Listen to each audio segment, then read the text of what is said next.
Assalamualaikum warahmatullahi wabarakatuh. Selamat pagi. Semoga kita selalu dalam keadaan sehat walafiat. Selanjutnya, kami akan mempresentasikan hasil kerja kami yang berjudul Heraklitus dan Filsafatnya. Materi ini disusun oleh kelompok 4 dengan anggota 1.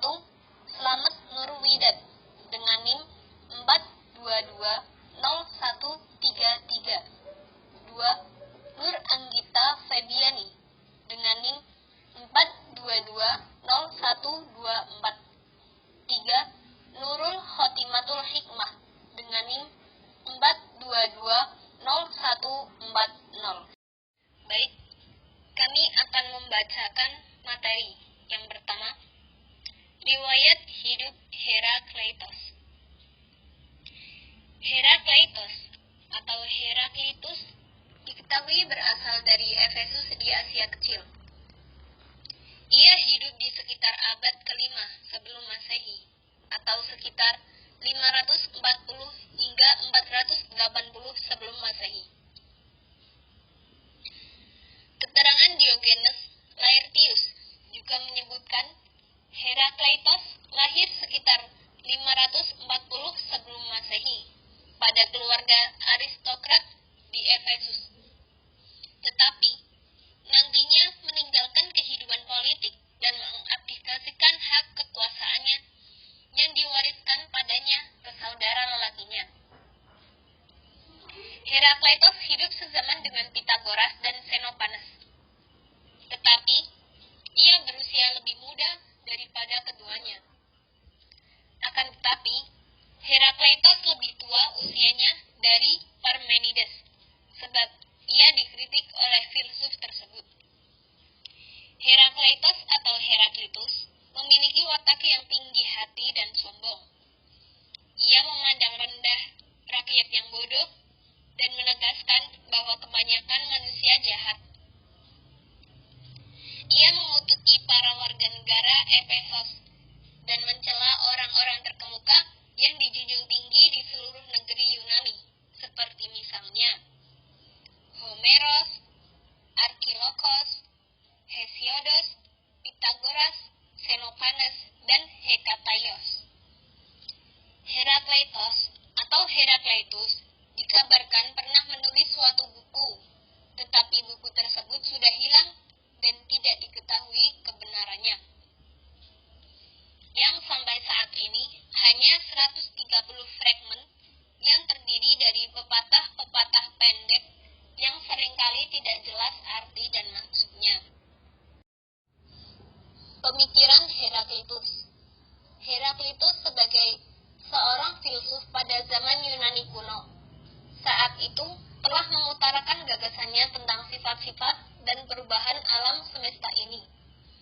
Namun di antara pemikiran-pemikirannya itu, ada yang terkesan samar dan sulit untuk dipahami.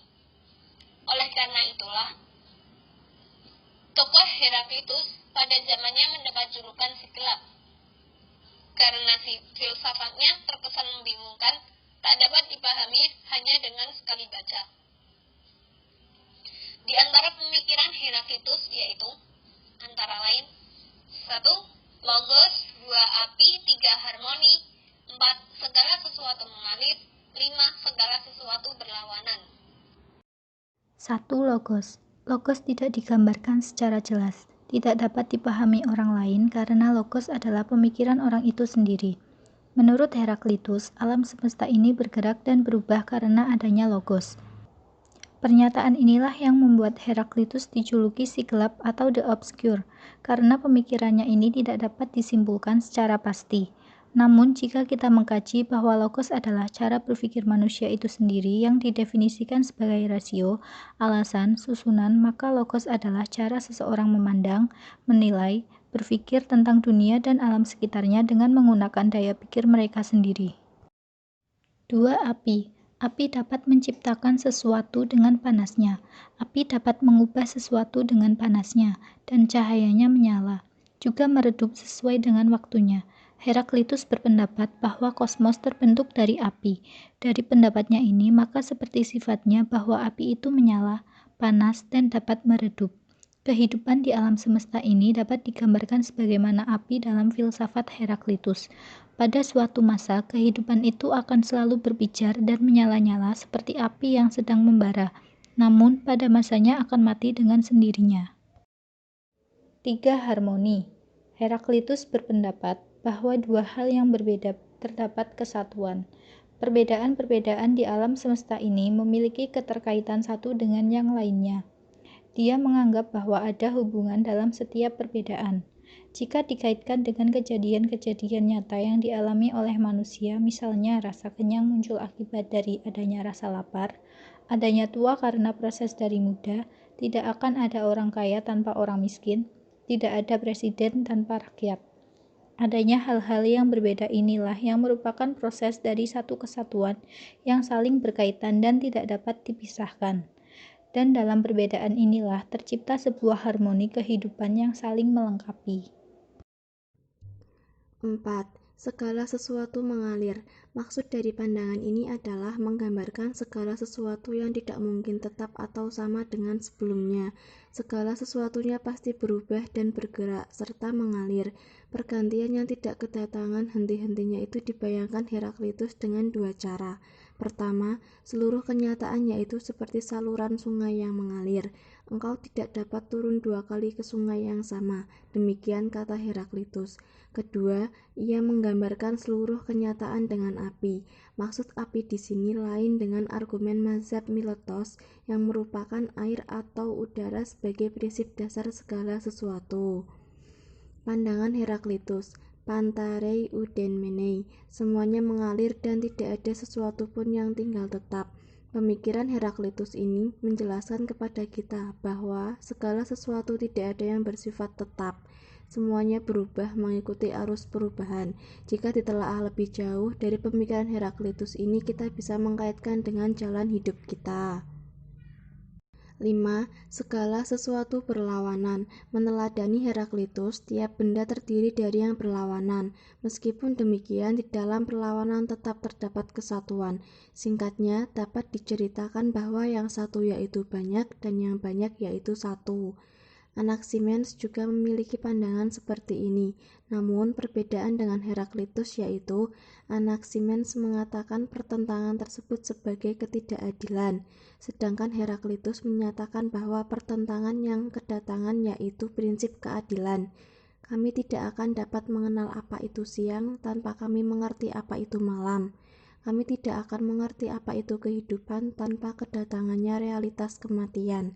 Kesehatan juga dihargai karena kedatangan penyakit.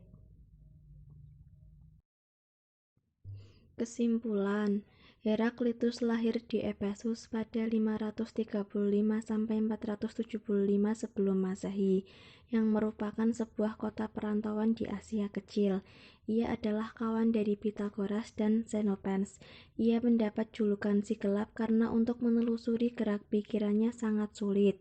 Ia mempunyai kesan berhati tinggi dan sombong sehingga ia mudah mencela kebanyakan manusia untuk mengatakan jahat atau bodoh. Ia memandang rendah rakyat yang bodoh dan menegaskan bahwa kebanyakan manusia jahat. Ia mengutuki para warga negara Efesus dan mencela orang-orang terkemuka yang dijunjung tinggi di seluruh negeri Yunani, seperti misalnya Homeros, Archilogos, Hesiodos, Pythagoras, Xenophans, dan Hekataios. Heraklitus sebagai seorang filsuf pada zaman Yunani kuno saat itu telah mengutarakan gagasannya tentang sifat-sifat dan perubahan alam semesta ini. Sekian dari kelompok kami. Wassalamualaikum warahmatullahi wabarakatuh.